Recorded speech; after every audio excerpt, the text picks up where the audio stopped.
जगत में प्रत्येक व्यक्ति को किसी न किसी प्रकार की निर्बलता अवश्य होती है। जैसे कोई बहुत तेजी से दौड़ नहीं पाता तो कोई अधिक भार नहीं उठा पाता, कोई असाध्य रूप से अरे पीड़ित रहता है तो सीरियसली कोई रिकॉर्डिंग कर पढ़े रहे हुए पाठों को स्मरण में नहीं रख पाता। ऐसे अनेकों उदाहरण और भी हैं।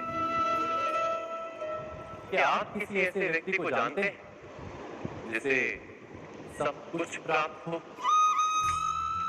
और हम जीवन की उस एक निर्बलता को चुनकर जीते हैं? इस कारणवश हृदय में दुख और असंतोष रहता है सदा। निर्बलता मनुष्य को जन्म से अथवा संजोग से प्राप्त होती है, किंतु उस निर्बलता को मनुष्य का मन अपनी मर्यादा बना लेता है। किंतु कुछ व्यक्ति ऐसे भी होते हैं जो अपने पुरुषार्थ और श्रम से उस निर्बलता को पराजित कर देते हैं। क्या भेद है उनमें और अन्य लोगों में? क्या आपने कभी विचार किया है?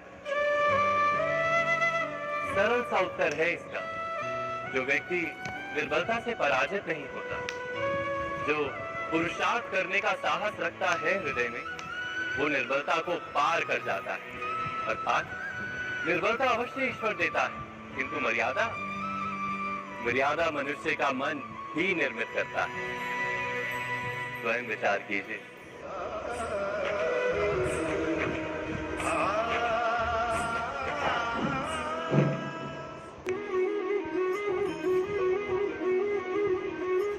भविष्य का दूसरा नाम है संघर्ष। हृदय में आज इच्छा होती है और यदि पूर्ण नहीं हो पाती तो हृदय भविष्य की योजना बनाता है। भविष्य में इच्छा पूर्ण होगी ऐसी कल्पना करता रहता है, किंतु जीवन ना तो भविष्य में है ना अतीत में।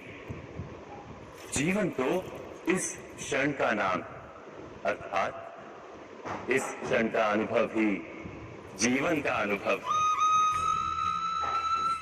पर हम ये जानते हुए भी इतना सा सत्य समझ नहीं पाते।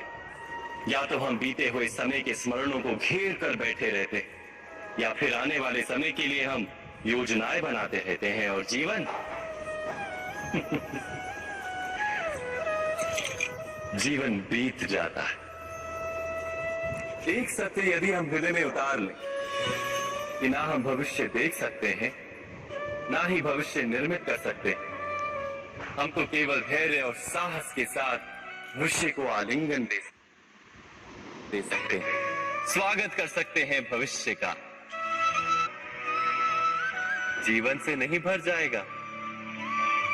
स्वयं विचार कीजिए।